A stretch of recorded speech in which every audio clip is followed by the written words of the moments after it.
অনলাইনে ওয়ার্ডপ্রেসকে সঠিকভাবে ইনস্টল করার জন্য আমাদের এই পর্যায়ে যে কাজটি করতে হবে, ক্রিয়েট ডাটাবেস ফ্রম cPanel। আমরা লোকাল হোস্টে ওয়ার্ডপ্রেস ইনস্টলের ক্ষেত্রেও দেখেছি যে সেখানে একটি ডাটাবেস তৈরি করতে হয়।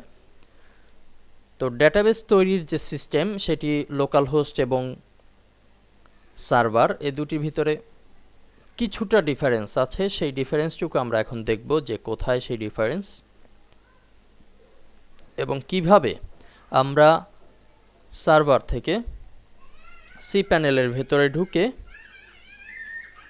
ডাটাবেস তৈরি করতে পারি। এই বিষয়টি দেখার জন্য আমরা চলে যাচ্ছি আমাদের সাইট নেম learnenglish24.com।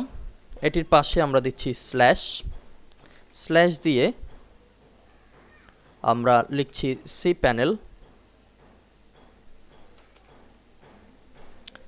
cPanel লিখে আমরা এন্টার দিচ্ছি।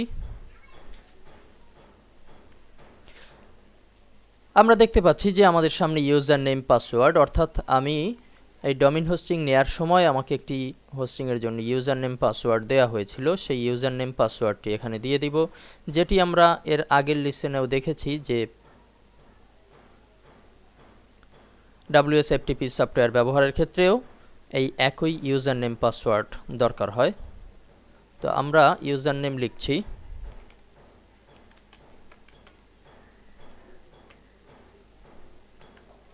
ইউজার নেম পাসওয়ার্ড দিচ্ছি,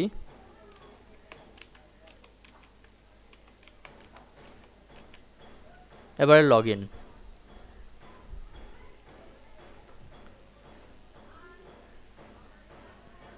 আমরা কিন্তু আমাদের ইউজার নেম পাসওয়ার্ডের মাধ্যমে আমাদের cPanel-এ প্রবেশের সুযোগ পেলাম।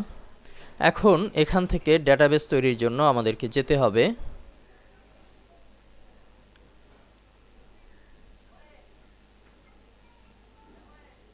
phpMyAdmin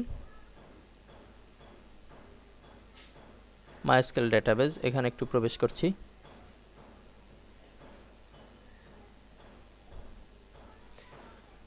MySQL ডাটাবেজের ভিতরে আমরা প্রবেশের পরে দেখতে পাচ্ছি যে এখানে নিউ ডাটাবেস learn